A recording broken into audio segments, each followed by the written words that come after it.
অতএব ভালোবাসতে হবে একদম ওমর রাদিয়াল্লাহু তাআলা আনহুর মতো। একদিন ওমর রাদিয়াল্লাহু তাআলা বলছেন, রাসূল সাল্লাল্লাহু আলাইহি ওয়াসাল্লাম বসে আছেন, সাহাবীরা বসে আছেন। বুখারীর হাদিস 83 নম্বর অধ্যায় 6628 নম্বর হাদিস।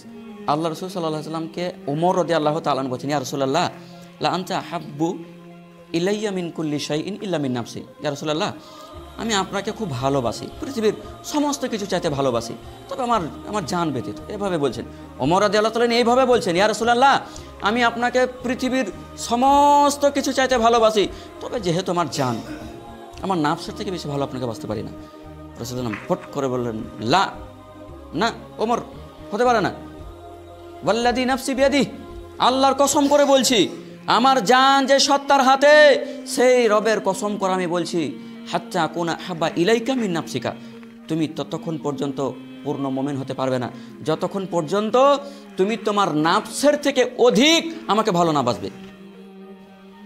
এ কথা কোনো শোনার সাথে আবার ওমর রাদিয়াল্লাহু তাআলা পট করে বললেন, ফাকালা লাহু ওমর, সাথে সাথে বলেন, আল আন ওয়াল্লাহি লা আনতা আহাব্বু ইলাইয়া মিন নাফসি। ইয়া রাসূলুল্লাহ, এখন থেকে, এই মুহূর্ত থেকে আমার নিজের জানের থেকে আপনাকে বেশি ভালোবাসি। আবার রাসূল সাল্লাল্লাহু আলাইহি সাল্লাম বললেন, আল আন ইয়া ওমর, হয়েছে ওমর, তুমি পূর্ণ মুমিন হতে পেরেছো। এটা ছিল নিঃশর্তভাবে রাসূল সাল্লাল্লাহু আলাইহি সাল্লামের প্রতি ভালোবাসা। তাহলে মুক্তির জন্য একটা লাগবে ভালোবাসা। আর শুধুই ভালোবেসে গেলেন সারা জীবন, আর মুখে স্বীকার করে গেলেন সারা জীবন, মুখে বললেন এক আর অন্তরে বললেন এক, মুক্তি মিলবে না, কোনোভাবে মুক্তি মিলবে না। তাহলে আবু তালেব মুক্তি পেয়ে যেত শুধু ভালোবাসলে।